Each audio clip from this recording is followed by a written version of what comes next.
এক সপ্তাহ ধরে শিবগঞ্জ উপজেলার নাককাটিতলা থেকে সদর উপজেলার চকঝুগরু গ্রাম পর্যন্ত ২.৫ কিলোমিটার সড়কের পিচ কার্পেটিংয়ের কাজ করে ঠিকাদারি প্রতিষ্ঠান। কিন্তু অনিয়মের অভিযোগ ওঠায় মাত্র ২০০ মিটার অংশের কাজ অবশিষ্ট থাকা অবস্থাতেই স্থানীয়দের বাধায় নির্মাণ কাজ বন্ধ রেখেছে তারা। স্থানীয় বাসিন্দা ও পথচারীদের অভিযোগ, মাটি ও কাদা পরিষ্কার না করেই তার উপরে দেয়া হয়েছে পিচ ঢালাই। এছাড়াও পাথরে সঠিক পরিমাণে বিটুমিন দেয়া হয়নি, ফলে হাতের টানেই উঠছে পিচ কার্পেটিং। ঘটনা সুষ্ঠু তদন্ত করে সঠিকভাবে কাজ করার দাবি স্থানীয়দের। যারা কোনো কিছু দেওয়া নাই, চালাচলে কিছু করা নাই, মাল ঢেলে চলি।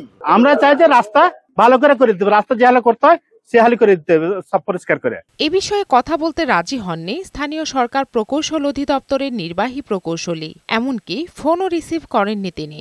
আর অভিযোগ অস্বীকার করে ঠিকাদার বলেন, নিয়ম মেনে সঠিকভাবে কাজ হচ্ছে। যেখানে যেটা শিডিউলে আছে সে মোতাবেক আমি কিন্তু কাজ করেছি। এর কাজের আমার তরফ থেকে কোনো ত্রুটি আমি রাখিনি। সদর উপজেলা প্রকৌশলীর দাবি, পরীক্ষা নিরীক্ষায় কাজে অনিয়ম পাওয়া যায়নি। তদন্ত কমিটি গঠন করে প্রমাণ পেলে ঠিকাদারি প্রতিষ্ঠানের বিরুদ্ধে ব্যবস্থা নেওয়ার আশ্বাস স্থানীয় প্রশাসনের। অভিযোগ পাওয়ার পরে আমরা সাইট ভিজিট করি। বিটুমিন কন্টেন্ট আমাদের এইখানে ধরা ছিল আপনার 1 ইঞ্চি বা 25 mm। আমরা যেগুলো স্যাম্পল কালেক্ট করছি সেগুলো আমরা স্যাটিসফাইড। উপজেলা প্রশাসন অবশ্যই তার যে এই কাজে দায়বদ্ধতা রয়েছে, আমরা নিশ্চয়ই একটা তদন্ত কমিটি করে দিব।